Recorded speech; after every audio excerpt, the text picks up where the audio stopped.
भैया आज ही करे जा प्यारे, काल क्या करेगा।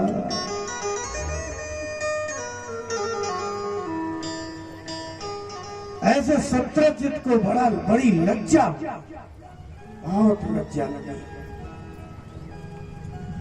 और उस लज्जा का परिणाम ये हुआ कि उसने अपनी पुत्री सत्यभामा का विवाह भगवान से करा दिया। सत्य ये है कि भगवान के पास जितनी भी देवियां आई वो भगवान की ही है और किसी की है ही नहीं। ये हम आपको प्रारंभ में ही बता चुके हैं कि जो लोग कहते हैं कि ये कृष्ण ने इतने विवाह किए, ये भगवान की अष्ट सिद्धियां हैं, ये भगवान के अतिरिक्त संसार में कौन पुरुष है जो उनको रख सके, भोग सके। भगवान ने कहा कि अर्जुन अब चलो हस्तिनापुर चलते हैं।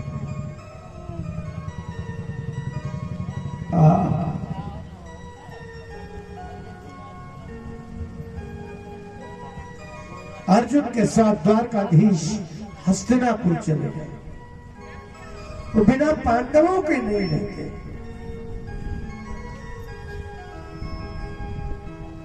जैसे आप अपने के बिना नहीं रहते ना, ऐसे भगवान अपने भक्तों से बहुत दिनों तक दूर नहीं रहते।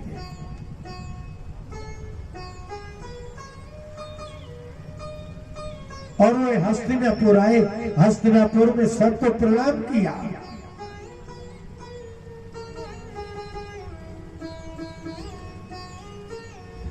कुंती को प्रणाम किया तो कुंती रो करके बोली कि न तेस्ति स्वपरभ्रांतिर विश्वस्य सुहृदात्मनः। आप सुहृदात्मा, संसार में कोई भी कितना भी बड़ा सुहृद हो, सुहृद माने जिसका अच्छा हृदय होता है उसको सुहृद कहते हैं। लेकिन कुंती ने कहा कि आप में तो स्व पर भ्रांति है ही नहीं। स्व माने अपना और पर माने दूसरे का। संसार में और आप में बस इतना ही अंतर है। संसार के लोग कहते हैं ये मेरा है, स्व, ये मेरा निजी है, और ये पर, ये दूसरे का है। संसार में ही ये भ्रांति है। भगवान कृष्ण से कहा कि आप में ऐसा है ही नहीं कि आप कहो कि ये मेरा है और ये दूसरे का। क्यों? क्योंकि सब आपका है तो कैसे कहेंगे कि ये पराया है। अपना तो तब कहा जाता है जब किसी का और का भी हो, किसी और का हो।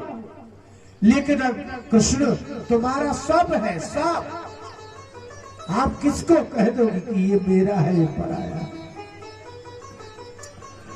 और तथापि सुमरताम शश्वत क्लेशान हंसी हृदय स्थिता। चमत्कारी बात कही कुंती ने। क्लेशान हंसी हृदय स्थिता। जो वन में रहता है उसको वन स्थित कहते हैं।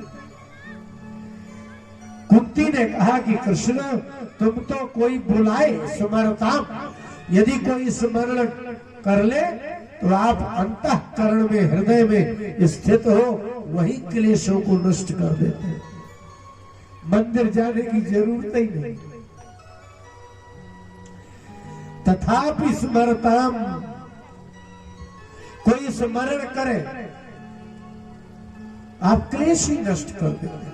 कहीं जाने की जरूरत नहीं, वो जहां क्लेश है वही स्मरण करे। आप लोग तो रामायण के पंडित हो, शुरुआत ही लिखी है उसमें।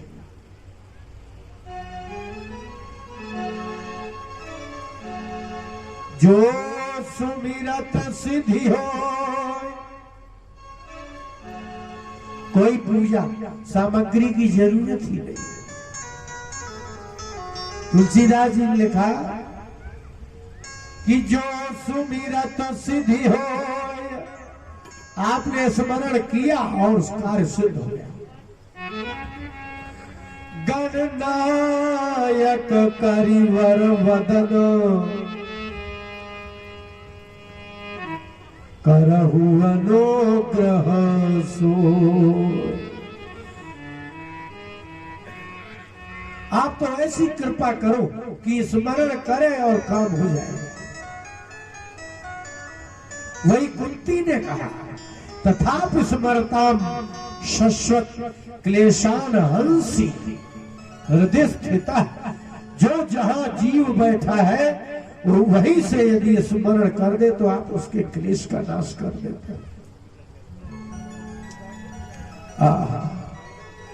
युधिष्ठिर ने भी कहा कि भगवान हमने क्या किया होगा, हमने पूर्व जन्म में ऐसा क्या पुण्य किया होगा, योगेश्वराणाम दुर्दर्शो यन्नो दृष्टा कुमेधसा। जो बड़े बड़े योगेश्वरों को दर्शन नहीं देते हैं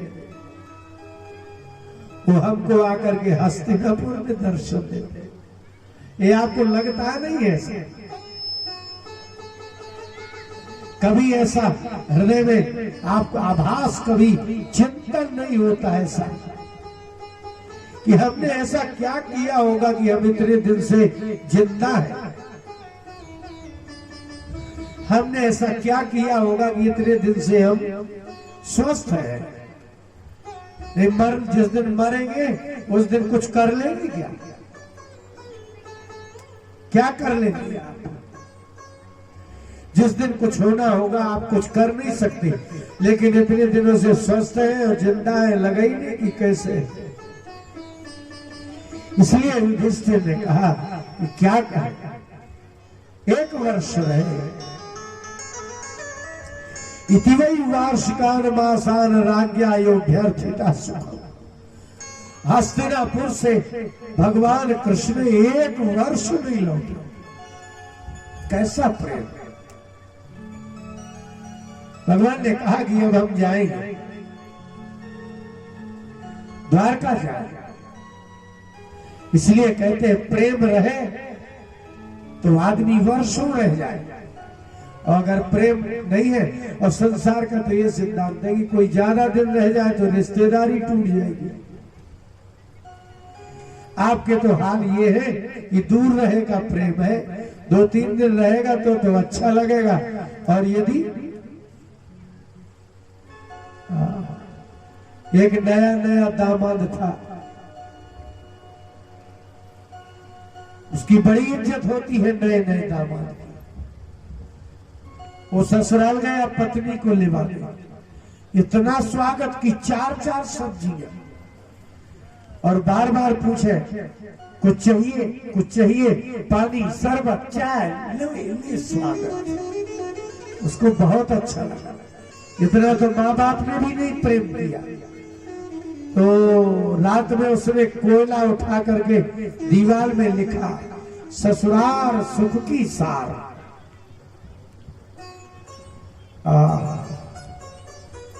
सवेरे वो चला गया लोटा लेकर के। उसकी पत्नी ने देखा और कहा कि यही रहने का इरादा है। उसने कोयला उठाया और लिखा, जो रहे देना 2-4। एक ही दिन का स्वागत है, अगर 2-4 दिन रहेंगे बड़ा स्वागत होगा दामाद जी का। उसने आगे देखा, बोले अरे ये तो कमला ने लिख दिया, उसी की राइटिंग। फिर उसने उठा के लिखा, जो रहे 1 पखवाड़ा, और यदि पखवाड़ा 15 दिन रह जाए तो फिर श्रीमती जी ने लिखा, हाथ में हंसिया मूड में चारा।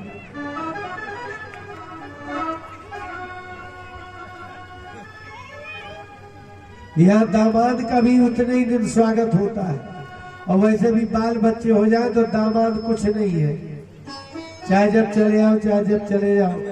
फिर पानी मांगना पड़ेगा, पानी लाओ भाई, खुद ही मांगते फिरेंगे। इसलिए भगवान और भक्तों का ही प्रेम अखंड नित्य नूतन नवीन होता है। संसार के लोग क्या जाने, यहाँ का आदर भी बहुत दिन तक नहीं और यहाँ का प्रेम भी बहुत दिन तक नहीं। 1 वर्ष रहने के पश्चात भगवान ने कहा कि चलो, तो हस्तिनापुर से अर्जुन फिर साथ चले और मार्ग में देखा यमुना तट में एक कन्या तपस्या कर रही है। अर्जुन ने कहा कि रथ रोको। एकांत में बैठी हुई कन्या से पूछा, तुम कौन हो? बोले, मैं अहम देवस्य सवितर दुहिता पतिमिच्छति। मैं सविता पुत्री हूं, सूर्य पुत्री। यहाँ क्यों बैठी हो? बोले, पतिमिच्छति, मुझे पति चाहिए। बोले, तो इसमें तपस्या करने की क्या बात है? पतियों की दुनिया में कहां कमी है? बोले, नहीं, विष्णु वरेण्यम वरदम तपः परममास्थितः। मैं तो तपस्या में लगी हूं। विष्णु वरेण्यम, सारा संसार जिसको वर्ण करता है वह नारायण ही पति चाहिए। अर्जुन ने कहा, और कोई? बोले, नान्यम पतिम वृणे वीर्य अमृते श्रीनिकेतनम। अन्यम वरम न वृणे, संसार के किसी मनुष्य को मुझे वर्ण नहीं करना। मेरे योग्य संसार का कोई पुरुष है ही नहीं नारायण के अतिरिक्त। और वो श्री निकेतन, निकेतन माने घर, लक्ष्मी जी का घर है नारायण। उनके अतिरिक्त नहीं। क्या नाम है? बोले, कालिंदी समाख्याता। मेरा नाम कालिंदी है। रहती कहाँ हो? वसामी यमुना जले। मैं क्यों कहीं जाऊंगी? मैं तो यही यमुना में रहती हूँ। बोले, तो तुम्हें लगता है भगवान यही आएंगे? बोले, हाँ, क्योंकि मैं नहीं खोज सकती कि वो कहाँ है, लेकिन भगवान नारायण को पता है कि मैं कहाँ हूं।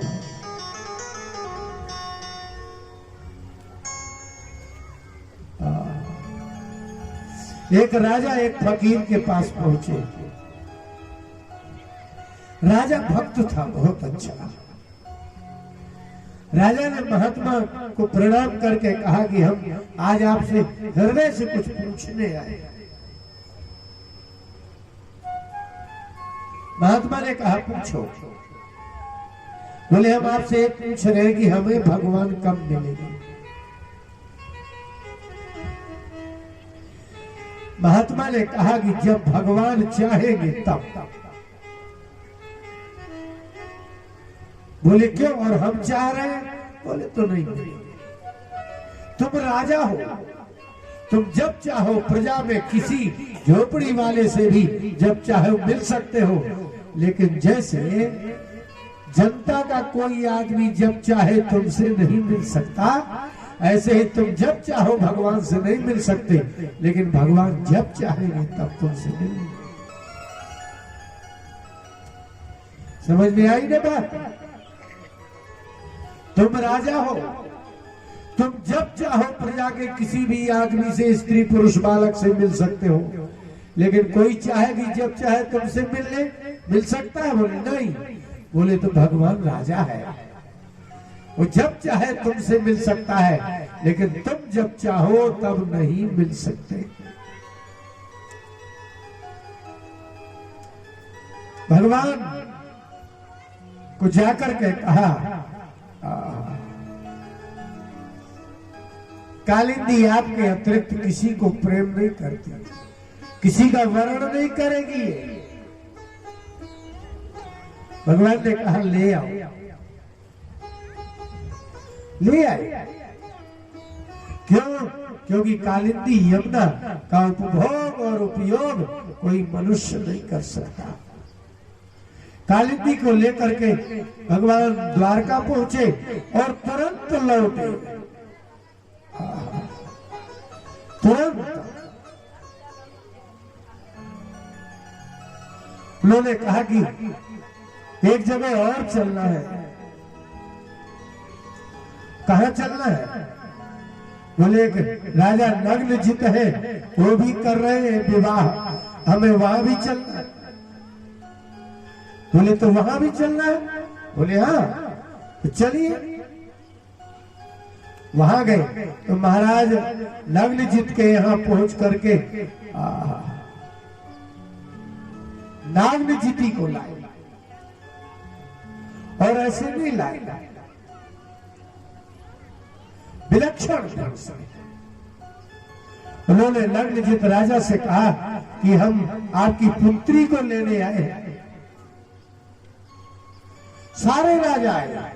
श्री कृष्ण गोविंद हरे मुरारे हे नाथ नारायण वासुदेव। आज भरे की बात है, कल आपके मुंह से नहीं निकलेगा। कृष्ण गोविंद हरे मुरारे हे नाथ नारायण वासुदेव।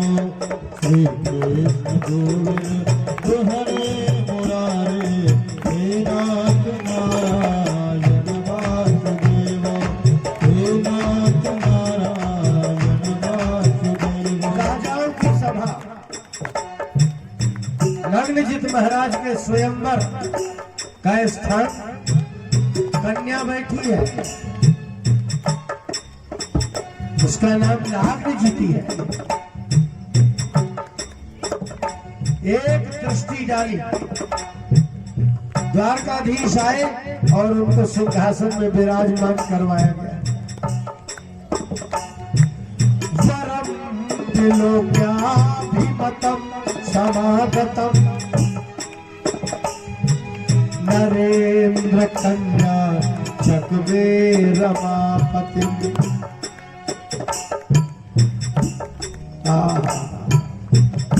नाग्नजिती ने दृष्टि डाली तो द्वारकाधीश रमापति बैठे थे। परम त्रिलोक्याभिमतम समागतम।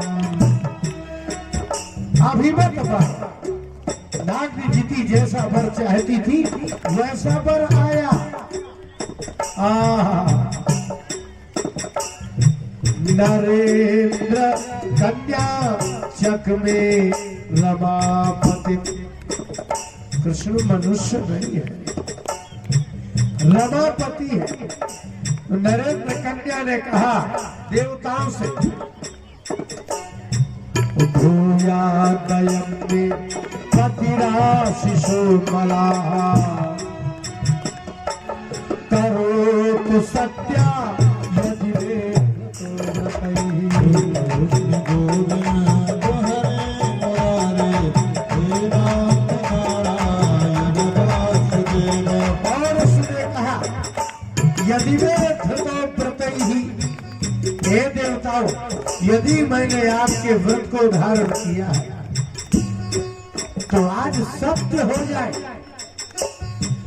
पति आशीषो मलाहा, हमारे व्रत का जो निर्मल आप फल लेने वाले हैं वो फल ऐसा दीजिए कि द्वारकाधीश हमारे पति हो जाए।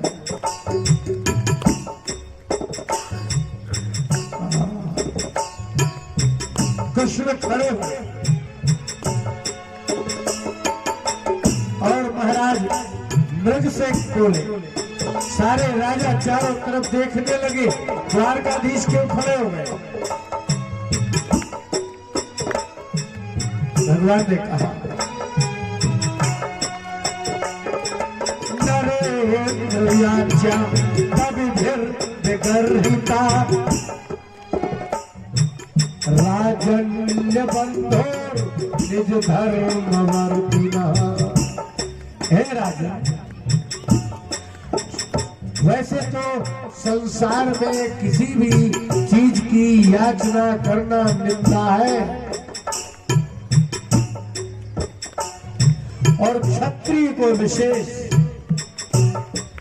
ब्राह्मण मांग ले तो ठीक है, बनिया मांग ले तो भी ठीक है, बाकी सब मांग ले तो भी ठीक है, लेकिन क्षत्रिय को तो मरते समय प्राण की रक्षा भी नहीं मांगनी चाहिए। बड़े बड़े ज्ञानियों ने मांगने वाले क्षत्रिय की बड़ी निंदा की है।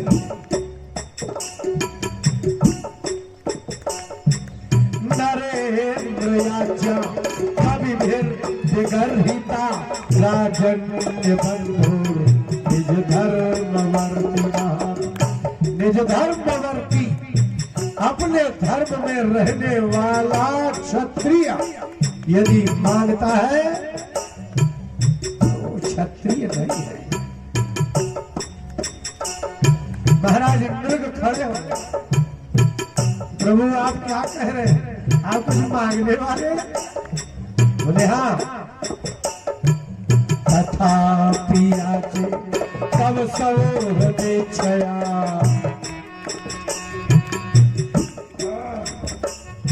तथापि याचे, फिर भी आज हम आपसे मांग रहे हैं। क्या मेरे पास ऐसा क्या? बोले मैं यदुवंशी हूँ, क्षत्रिय हूँ, मुझे मांगना नहीं चाहिए। कन्याम त्वदीयाम नहि शोकदावाम।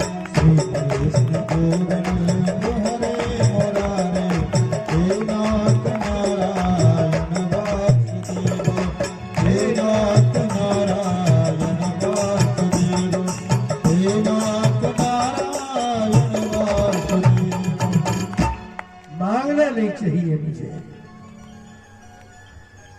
लेकिन तथापि याचे,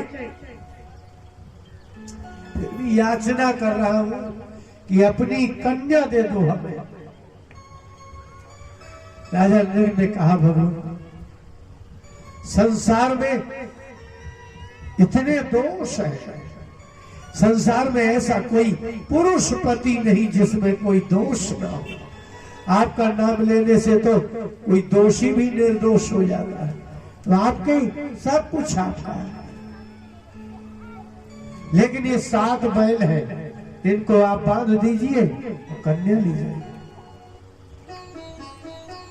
भगवान ने कर दिया और नागनिधि के साथ विवाह हुआ।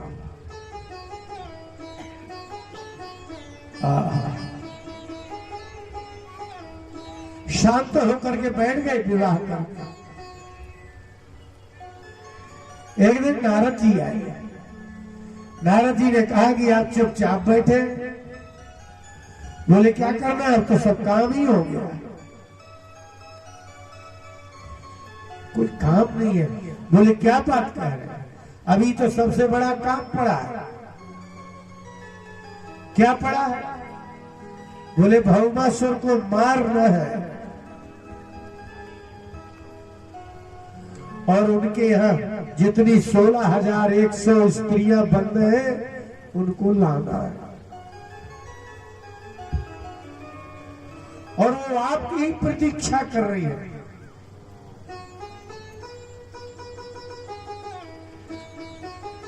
उन्होंने, भगवान ने तैयारी की, भौमासुर को मारा, लेकिन जो कारागार में बंद स्त्रियां थी उनके सामने पहुंचे और स्त्रियों ने नेत्र बंद करके कहा, हे भगवान, हमें छोड़ेंगे तो हम जाएंगे कहां?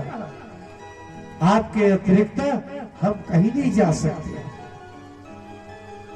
हम सभी ने आपको अपनी पति के स्वरूप में ही स्वीकार किया है, और भगवान ने वह 16,100 स्वीकार किया। संसार में ऐसा पुरुष नहीं है। हाँ, कोई कामी हो, गर्जी हो, ले ले, लेकिन भगवान जिनको स्वीकार करते हैं वो पतित भी हो तो स्वीकार करते हैं। और एक सस्ता कृष्णस्य पुत्रान 10 दशाबला 16,108 में 10 का गुणा करो,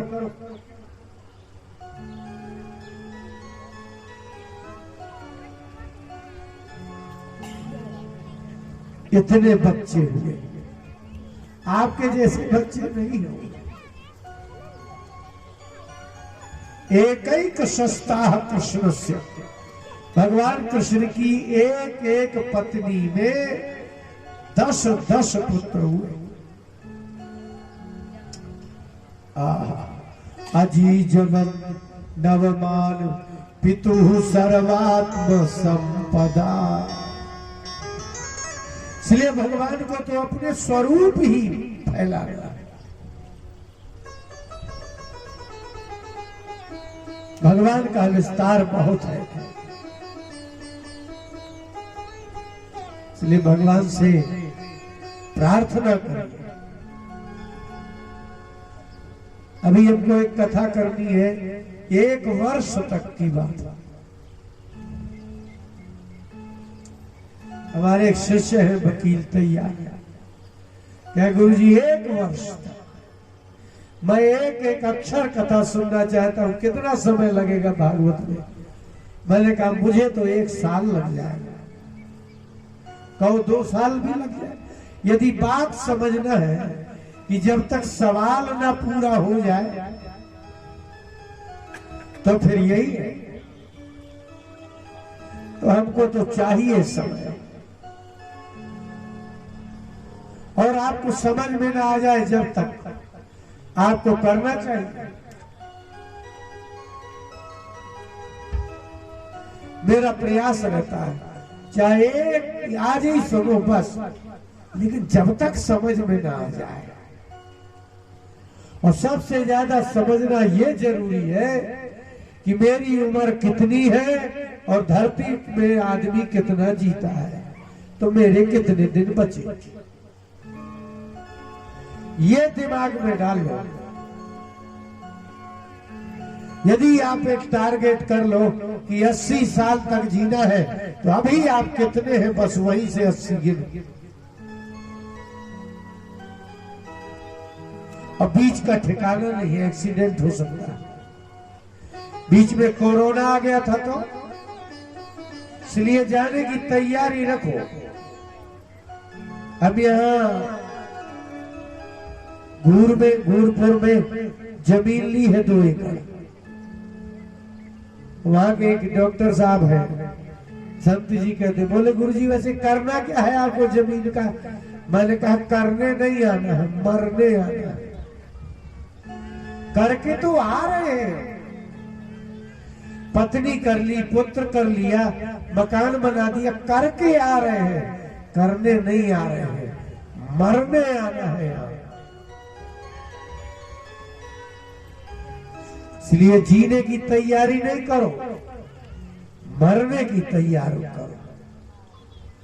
जैसे कोई बच्चा पैदा होता है तो जवानी में नौकरी ढूंढता है, ऐसे आप वो ढूंढो कि मरे कैसे शांति, वो तलाशो। सबने मिल करके दे करके वो जमीन खरीदी है, अभी दीपावली में उसका मुहूर्त करेंगे। अभी बोरिंग करा दे, बढ़िया खाओ पियो, राम की चिड़िया राम का खेत खाओ, कोई परोपकार नहीं करेगा। लेकिन मरना है अच्छे से, अपना कोई पास में नहीं होना चाहिए। जब मृत्यु हो तो अपने वंश का कोई होना नहीं चाहिए, बस। और यदि आपके आसपास कोई आपका है, आप शांति से मर ही नहीं सकते। इसलिए रोज माला जपो, उसका अभ्यास करो, ताकि पता ही नहीं क्या हो जाए। हम तो ने तो एक बार भगवान से प्रार्थना की थी, हमारे बस का नहीं है किसी का भला करना। तेरी दुनिया है हे भगवान, इसे तू ही संभालेगा। जीव माया के बेबस है, इसे तू ही संभालेगा। जीव माया में बेबस है, इसे तू ही संभालेगा। अपने बस का नहीं है कुछ, तेरी दुनिया है हे भगवान, इसे तू ही संभालेगा। जीव माया में बेबस है, इसे तू ही संभालेगा। जीव माया में बेबस है, इसे तू ही संभालेगा। यह विनय दशा है, ये सोचती है ये वर्ग बैठा इनसे सुख मिलेगा, इनसे ये खुद ही सुख ढूंढते फिर रहे, भिखारी है सब। ये कह रहे हैं ये हमें सुख देगी, इनके पास सुख नहीं है, तो ये इनके पास सुख ढूंढ रही है, और इनके पास सुख नहीं है तो ये इनके पास सुख ढूंढ रहे हैं। ये तो दोनों बिना सुख के हैं। सबको सुख की तो आशा है, पर पाता नहीं कोई, पर पाता नहीं कोई। जहाँ मिलता है सुख प्यारे, वहाँ जाता नहीं कोई। जहाँ मिलता है सुख प्यारे, वहाँ जाता नहीं कोई। सबको सुख की तो आशा है, पर पाता नहीं कोई। जहाँ मिलता है सुख प्यारे, वहाँ जाता नहीं कोई।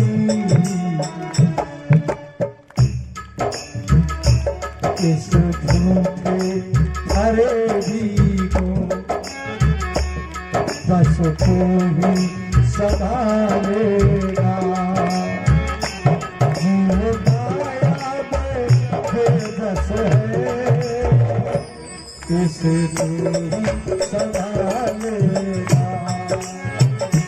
जीव माया में बेबस है,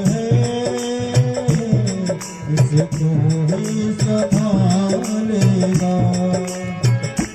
तेरी दुनिया है हे भगवान, इसे तू ही संभालेगा। जीव माया में बेबस है, इसे तू ही संभालेगा। जीव माया में बेबस है, इसे तू ही संभालेगा। अब मरने की समय की बात है, अंत दुखदाई होता है, साथ रहता नहीं कोई। अंत दुखदाई होता है, साथ रहता नहीं कोई। अंत दुखदाई होता है, साथ रहता नहीं कोई। शांति हो मन में जिससे वो, यहाँ कहता नहीं कोई। साथ हो जिससे मन में वो,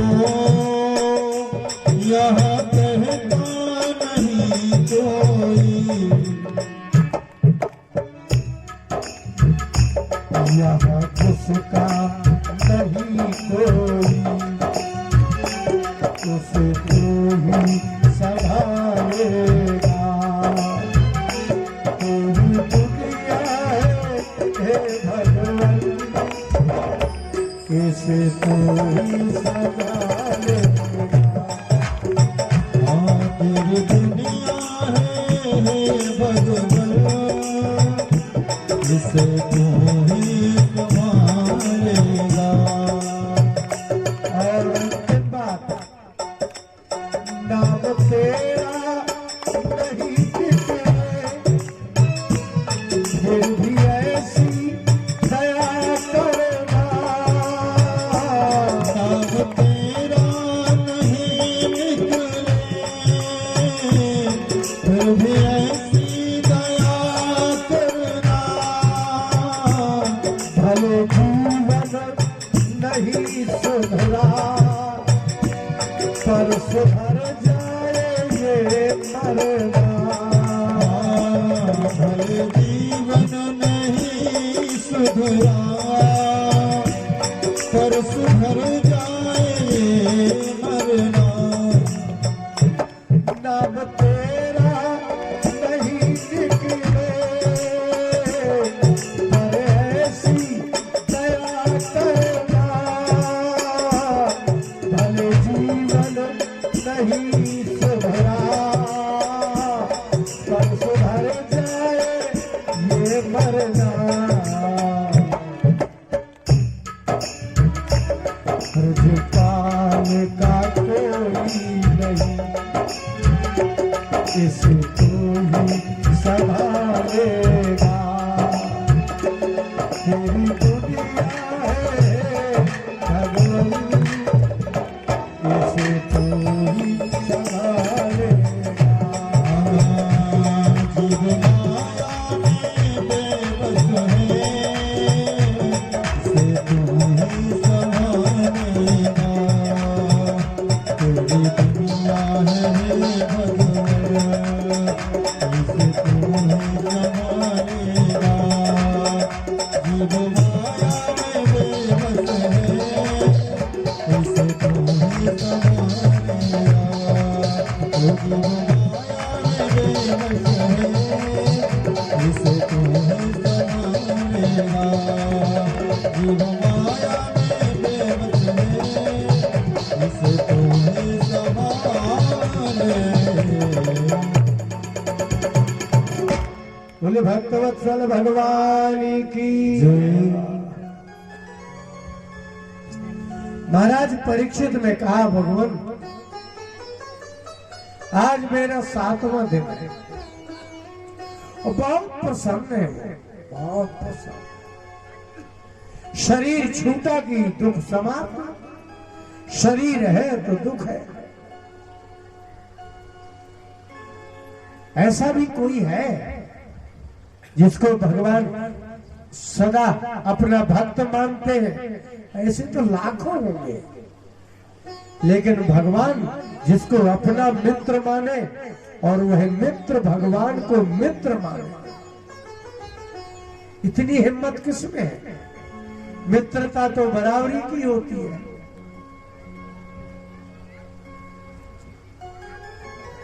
भगवान आपको अपना मित्र मान ले तो बड़ी बात नहीं है, आप भगवान को मित्र मान ले तो मित्रता तो बराबरी में होती है।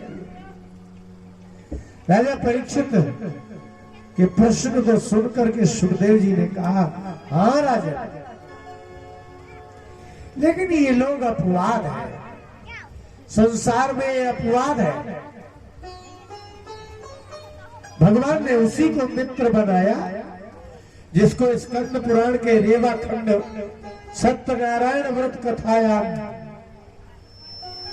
व्रत कथा के 5वें अध्याय के अंत में लिखा है कि सर्वप्रथम सत्यनारायण भगवान ने जिस ब्राह्मण को सत्यनारायण व्रत कथा पहली बार बताई थी, वही द्वापर में सुदामा के रूप में अवतरित हुए। पढ़िए आप सत्यनारायण कथा।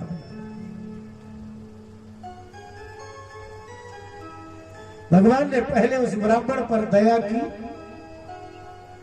और सत्यनारायण व्रत कथा का उपदेश किया और यह लोग के सुखम भुक्त्वा जानते सत्य पुरम ययम, ये सत्यनारायण कथा का अंतिम श्लोक है।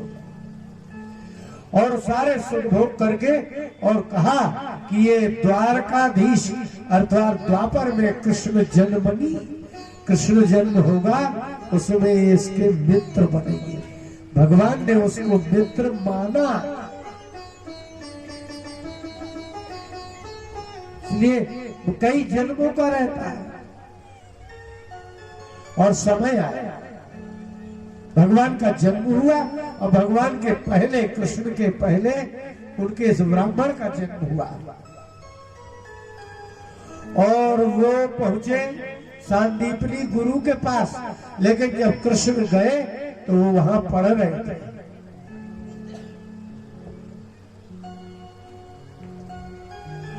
और उसको बड़ा आदर दिया भगवान ने। समय बीत गया, कम समय में भगवान ने सब अपनी विद्या को प्राप्त करके गुरु को अपनी पुत्र को दक्षिणा के रूप में दे करके भगवान ने गुरु पुत्र को गुरु को सौंपा, जो बहुत पहले समाप्त हो गया था। लौट आए, द्वारकाधीश बन गए, सब युद्ध हो गए, सब समाप्त हो गए। लेकिन परीक्षित एक दिन, उसकी पत्नी बड़ी पतिव्रता थी। कृष्णस्यासीत सखा कश्चित ब्राह्मणो ब्रह्मवित्तमः, चारों वेदों का ज्ञाता एक ब्राह्मण जिसका नाम श्रीदामा था, सुदामा नहीं। ये तो आप लोग जैसे अपभ्रंश शब्द बोलते हैं, अशुद्ध, इसलिए उसका नाम श्रीदामा है, सुदामा नहीं। भागवत का जब अध्याय समाप्त होगा 83वां, तो उसमें 10वें स्कंद में लिखा है, इति श्रीमद् भागवते महापुराणे पारमहंस्याम संहितायाम श्री दामा कृष्ण चरितम। सुदामा नहीं, सुदामा तो आप लोग कहने लगे। और वो जो बीच में एक नरोत्तम दास जी हो गए, उन्होंने सुदामा चरित्र लिख दिया शीश पगार जगातर में। मैं तो भागवत वालों से कहा करता हूं कि ये क्यों सुना रहे हो जो भागवत में नहीं लिखा। राजा परीक्षित को सुखदेव जी ने भागवत में जो कहा वो सुनाओ, वो तो कोई नहीं सुनाता, उल्टा पुल्टा जाने कहां का सुना दे। पति प्रताप पति प्राह, वो ऐसा ब्राह्मण था कि जो चारों वेदों का ज्ञाता था। एक दिन बैठे पतिव्रता ने अपने पति श्रीदामा से कहा,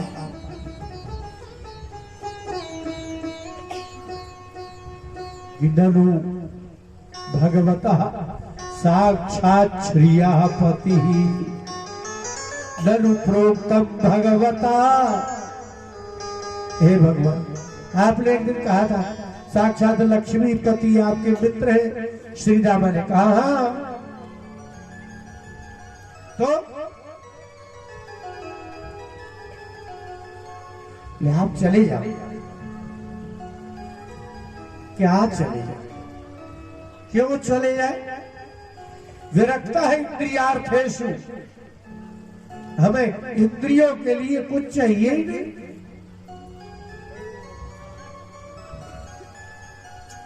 बोले अपने को क्या करना है, लेकिन भगवान का दर्शन हो जाएगा। हाँ बोले ये ठीक है। उत्तम श्लोक दर्शनम, उत्तम श्लोक कृष्ण का दर्शन होगा। कहां होगी अभी वो? पतिव्रता ने कहा आस्ते धुना द्वारवत्याम सकता, उस समय द्वारका में है। तो 4 घरों से 4 मुट्ठी, पृथक माने होता है चावल नहीं, पोहा, जिसको दही में डाल करके खाया जाता है, 4 मुट्ठी मांग के लाई और दे दिया। और श्रीदामा चल पड़े, द्वारका पहुंचे। वहां कौन रोकने वाला, और चले गए तो ऐसी जगह पहुंच गए जहां साक्षात भगवान द्वारकाधीश भगवती रुक्मिणी के साथ बैठे थे।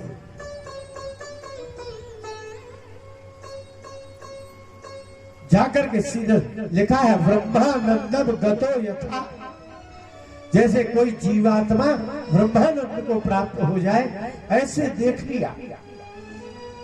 श्री दामा को देख करके कृष्ण देखा, दौड़ पड़े।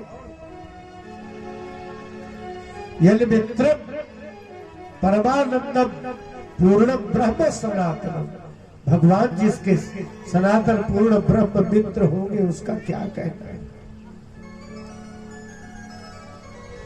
दौड़े द्वारकाधीश, पहले गले लग गए, फिर प्रणाम किया और लाए पकड़ कर। बहुत दुर्बल थे, तपस्वी है ना, विरक्त है। अपने पलंग में बैठाया और पलंग में विराजमान करवा करके रुक्मिणी से कहा कि लाओ जल।